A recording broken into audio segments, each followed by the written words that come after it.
Students, this is Mala and welcome to my channel Study with Mala ma'am. Students, ये video उन students के लिए है जो 2021 में सीजी बोर्ड एग्ज़ाम को देने वाले हैं। सीजी बोर्ड क्लास 10th हो चाहे सीजी बोर्ड क्लास 12th हो, ये वीडियो उन सारे स्टूडेंट्स के लिए है। तो बच्चों, ये वीडियो मैं सिर्फ इसलिए बना रही हूँ क्योंकि काफ़ी सारे बच्चों ने मुझसे एग्ज़ाम को लेकर, ठीक है, एग्ज़ाम के प्रिपरेशन को लेकर पर्सनली क्वेश्चन किए हैं, जिनके जवाब सबको पर्सनली समझाना मुश्किल नहीं है। तो मैंने सोचा कि एक जो है वीडियो बना दूं, ठीक है, और उसके थ्रू मैं सबके आंसर दे सकूं। तो बच्चों, सबसे पहला जो है क्वेश्चन लेते हैं। तो काफ़ी सारे बच्चों ने ये पूछा रखा है कि हमने तो साल भर पढ़ाई नहीं की, और ये बिल्कुल सही बात है। बहुत सारे स्टूडेंट हैं जिन्होंने साल भर पढ़ाई नहीं की है ना, और अब उन्हें पूरा बुक, पूरा सिलेबस, मुश्किल से अभी हमारे पास 15 डेज़ बचे हैं, उसे आपको प्रिपेयर करना है। आप कैसे प्रिपेयर करोगे? तो सबसे पहली बात आपको अपने दिमाग में ये बिठानी है कि अभी आपके पास जितने भी दिन बचे हैं उसमें आपको सिर्फ़ और सिर्फ पढ़ाई ही करनी है, ठीक है। आपको अदरवाइज़ अभी आपको कुछ भी चीज़ नहीं करना है, तभी आप जो है एग्ज़ाम निकाल पाओगे। अदरवाइज़ बिल्कुल नहीं हो पाएगा। अगर आप सोचोगे कि 2 दिन बाद स्टार्ट करते हैं, 3 दिन बाद करते हैं, 4 दिन बाद करते हैं, तो आप कभी भी नहीं कर पाओगे। आपके 2 दिन, 4 दिन और 6 दिन ऐसे ही चले जाएंगे। तो सबसे फर्स्ट हम आपको बता दें कि आपको अभी जितने भी दिन बचे हैं, अगर आप चाह रहे हो कि हमें अब पढ़ना है, कि आप सच में आपको रियलाइज़ हो रहा है कि अब आपको पढ़ना चाहिए, तो आपको अभी से पहले स्टार्ट करना पड़ेगा। अब आपको बारी आती है कि क्या पढ़ें क्या ना पढ़ें, है ना। ये सारी चीज़ें हैं। तो इतने सारे सब्जेक्ट हैं, है ना। मैथ्स है, साइंस है, एसएसटी है, ठीक है, हिंदी है, इंग्लिश है, काफ़ी सारे सब्जेक्ट हैं, संस्कृत है।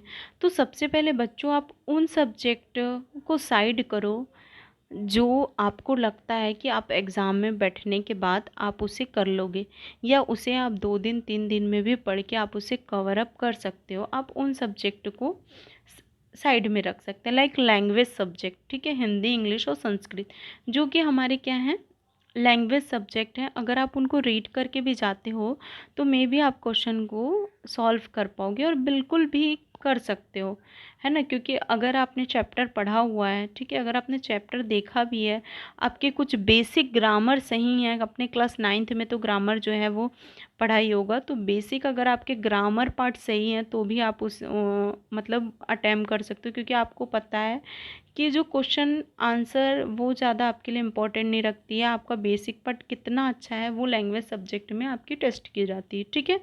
तो आप पहले अभी उनको थोड़ा सा साइड में रखें। अब साइड में रखने का मतलब ये नहीं कह रहे हैं हम कि आप उनको छोड़ दीजिए, है ना। आप उनको छोड़ दीजिए, वैसा तो बिल्कुल भी नहीं है। क्योंकि अगर आप एक भी सब्जेक्ट में फ़ेल होते हो तो एटलीस्ट आप फेल ही कहे जाओगे, ठीक है। तो आप उनको जो है, उनको आपको प्रिपेयर करना है। आप उनको 1 घंटे 2 घंटे टाइम दीजिए।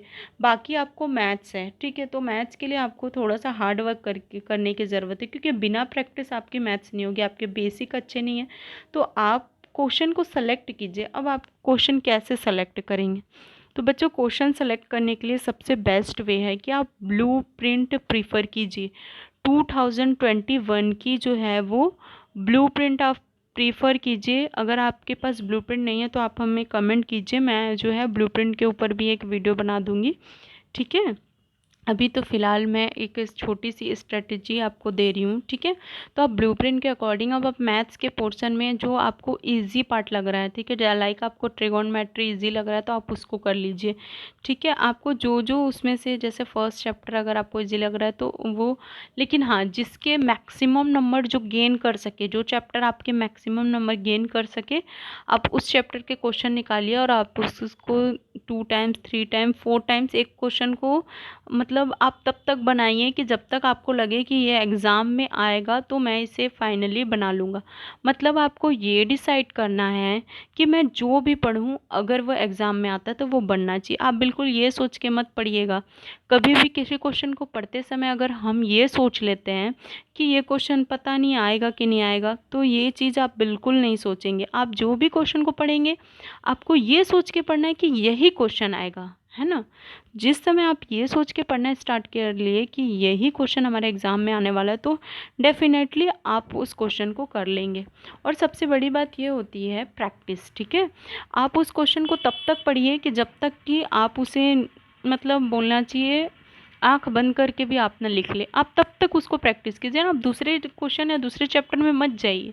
जब तक आपको एक चीज़ नहीं आता तो आप दूसरा पढ़ के क्या करेंगे। आप 1000 चीज पढ़ लेंगे पर आपको एक भी नहीं आ रहा है उसमें से, तो ये कोई मतलब नहीं होता कि आप, हमने 1000 चीज पढ़ लिया है, अब देखते हैं उसमें से 4-5 तो बन ही जाएगा। बिल्कुल गलत है ये। आप सिर्फ 10 चीज़ों को पढ़िए, लेकिन वो 10 बननी की बननी ही चाहिए आपसे, ये आपको प्लानिंग करनी है, ठीक है। तो आप ब्लूप्रिंट से सबसे पहले मैक्सिमम मार्क्स वाले क्वेश्चन सेलेक्ट कीजिए, 6 मार्क्स वाले, 5 मार्क्स वाले, उनको बार बार बनाइए, ठीक है। उनकी प्रैक्टिस कीजिए कि वो पेपर में आए तो आपसे बनना ही बनना है, आप इस तरीके से उसे प्रिपेयर कीजिए, ठीक है। उसके बाद आप क्या करेंगे, अब ये आपको करना है।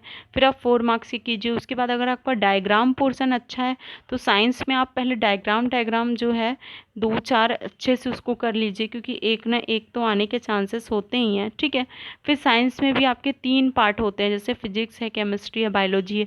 उसमें से आप अपना स्ट्रॉन्ग पोर्शन सेलेक्ट कीजिए कि जिसको आप पढ़ने से बना लेंगे। उस चीज़ को पढ़ने का कोई मतलब नहीं होता है जिसको पढ़ने के बाद आप उसे अटेम्प्ट ना कर पाए। सिर्फ आपको उन्हीं चीज़ों को पढ़ना है जिनको करने पर आप श्योर रहें, आप 100% श्योर रहें कि हाँ, ये एग्ज़ाम में आने के बाद मैं इसे सॉल्व करूँगा। सिर्फ आपको उन्हीं चीज़ों को टच करना है जिनको पढ़ने पर आप उन्हें एग्ज़ाम में बना लें। ऐसा नहीं कि आज आज पढ़ता हूँ, कल एक बार और देख लूँगा और परसों में एक बार और पढ़ लूँगा तब ये मेरे से बनेगा। बहुत गलत तरीका है। आप एक क्वेश्चन पे टिके रहिए जब तक कि वो 100% आपसे, आपको श्योरिटी नहीं मिलती कि इससे मैं बना लूँगा, ठीक है। इस तरीके से आपको प्रिपेयर करना है, तभी आप एग्ज़ाम को अच्छे तरीके से क्लियर कर पाओगे। उसके बाद जो काफ़ी अच्छे से तैयारी कर चुके हैं पहले से, ठीक है, उनको क्या करनी है, अब बच्चों से उनको क्या करनी है, उनको कितना पढ़ना है, कैसे पढ़ना है, सारा बुक पढ़ना है, परीक्षा बोध पढ़ लेते हैं, आदर्श पढ़ लेते हैं, तो इतना कुछ पढ़ना वो मैटर नहीं करता है। मैटर ये करता है कि आपके कंसेप्ट कितने अच्छे हैं, आपने चीज़ों को कितने अच्छे से समझा है, छोटी छोटी चीज़ों को आपने कितने अच्छे से क्लियर किया है। पढ़ना, रटना, समझना सब अलग अलग चीज़ें हैं। तो ये आपकी मेंटेलिटी है कि आप चीज़ों को गेन कर रहे हैं या याद कर रहे हैं या लिखने के लिए पढ़ रहे हैं, तो आपको समझना है, आपको कंसेप्ट क्लियर रखना है, ठीक है। जिनको पूरे मार्क्स लाने हैं आप उस क्वेश्चन को सब, मतलब कंसेप्ट को क्लियर कीजिए, ठीक है। आपको लिखने की प्रैक्टिस नहीं करनी है कि हमें इतना लिखना है, हमें इतना लिखने आना चाहिए, वो सब बहुत अच्छी बात है, उस पर भी मैं एक वीडियो बना दूंगी कि आपको लिखना कैसे है। लेकिन आप पहले अपने आप को नॉलेज गेन करना है आपको, और कंसेप्चुअल रहना है, ठीक है। तो ये हो गई। उसके बाद काफ़ी सारे बच्चों का क्वेश्चन ये रहता है कि जो असाइनमेंट हमें मिला है, क्या उसी से क्वेश्चन आएंगे या हम उसी को पढ़ लें, तो क्या उससे पढ़ने से हमारे जो है सॉल्व हो जाएंगे, ऐसा मतलब काफ़ी सारे बच्चे सोचते हैं। काफ़ी सारे बच्चे क्या सोचते हैं, काफ़ी सारे बच्चों को ऐसा इन्फॉर्मेशन मिला गया है कि आप असाइनमेंट को पढ़ लीजिए, है ना, और आपको असाइनमेंट से क्वेश्चन जो है उसी से क्वेश्चन आएंगे। तो बच्चों ऐसा तो कहीं भी नहीं लिखा हुआ है। क्या आपको रिटर्न में कहीं से मिला हुआ है क्या? क्या ऐसा सीजीबीएसई ने कभी कुछ आपको ऐसा कोई नोटिस इन्फॉर्मेशन दिया है क्या? बिल्कुल नहीं। तो आप क्यों किसी का सुन रहे हैं कि असाइनमेंट को पढ़ना है या छोड़ देना है? आप ये मान के चलिए कि असाइनमेंट के क्वेश्चन इम्पॉर्टेंट है। क्यों इम्पॉर्टेंट है? बिकॉज इसे सीजीबीएसई ने सेलेक्ट किया है भाई। तो सीजीबीएसई ने जब खुद ही सेलेक्ट करके आपको दिया है तो जाहिर सी बात है ये इम्पॉर्टेंट क्वेश्चन है। तो आप इम्पॉर्टेंट क्वेश्चन की तरह इसे ट्रीट कीजिए। ऐसा थोड़ी ना कि आप 100% इसको पढ़ के चले गए, है ना, और आपको यही आना है, तो ऐसा कहीं पे आपको रिटर्न में नहीं बोला गया है ना। आप इसको देखिए, ठीक है, इसकी प्रैक्टिस कर लीजिए, है ना। बिल्कुल ज़रूरी है। इंपॉर्टेंट क्वेश्चन आपको किसी माध्यम से तो मिल रहे हैं ना, आप इनकी प्रैक्टिस कर लीजिए, ठीक है। और प्रैक्टिस करके इन्हें सॉल्व करके समझ के अच्छे से जाइए। जैसे कि मैंने यहाँ पे एक 10th का असाइनमेंट लिया है, काफ़ी अच्छे अच्छे क्वेश्चन है, फरवरी मंथ का है, तो आप इन्हें प्रिपेयर कीजिए, ठीक है, प्रिपेयर कीजिए। लेकिन आप ये सोच के मत प्रिपेयर कीजिए कि सिर्फ यही पढ़ना है, हमने तो बुक देखा ही नहीं था, हम तो असाइनमेंट पढ़ के आए थे, असाइनमेंट से क्वेश्चन ही नहीं आए, 2 ही क्वेश्चन आए, 3 ही क्वेश्चन आए हैं या 4 ही क्वेश्चन आए, ठीक है। तो ऐसा नहीं है बच्चों, ये अच्छे क्वेश्चन है, आप इन्हें बिल्कुल पढ़िए। लेकिन सिर्फ इन्हें ही नहीं पढ़ना है, आपको अपना सिलेबस भी कवर करना है ब्लूप्रिंट के हिसाब से, ठीक है। और बच्चों असाइनमेंट का तो क्लियर हो गया, ठीक है। आपको पढ़ाई भी कैसी करनी है, आपने इतने दिनों से नहीं पढ़ा, तब आपको कैसे प्रिपेयर करना है ये भी क्लियर हो गया। अब बच्चों के मन में डाउट होती है कि हमें पासिंग मार्क्स कितने लाने हैं, तो बिल्कुल 70 जो आपका जो 75 में 25 मार्क्स की पासिंग है। अगर असाइनमेंट के नंबर ऐड हो रहे हैं तो वो ऐड होंगे, लेकिन आपको पास तो होना ही है, ठीक है। और आपको एग्ज़ाम बिल्कुल ऑफलाइन होगी आपकी एग्ज़ाम, टाइम टेबल में भी चेंज होने का कोई चांसेस नहीं है, ठीक है। तो आपको एकदम स्ट्रांगली प्रिपेयर हो जाना है, चाहे आप जीरो हो चाहे आप हीरो हो, है ना। आपको स्ट्रांगली अब अपने एग्ज़ाम पे फोकस करना है, ठीक है। तो अगर आपका और भी कोई डाउट है तो आप कमेंट करके हमसे पूछें, हम बिल्कुल आपकी हेल्प करेंगे, ठीक है बच्चों। और आपसे एक रिक्वेस्ट है कि आप इस वीडियो को शेयर भी कीजिए, ताकि आपके जैसे और भी स्टूडेंट हैं, शायद उनको 1% इससे कुछ बेनिफिट मिल जाए, है ना। तो इसलिए आपसे रिक्वेस्ट है कि आप अपने फ्रेंड सर्कल में से शेयर भी कीजिए। Okay, have a nice day, thank you.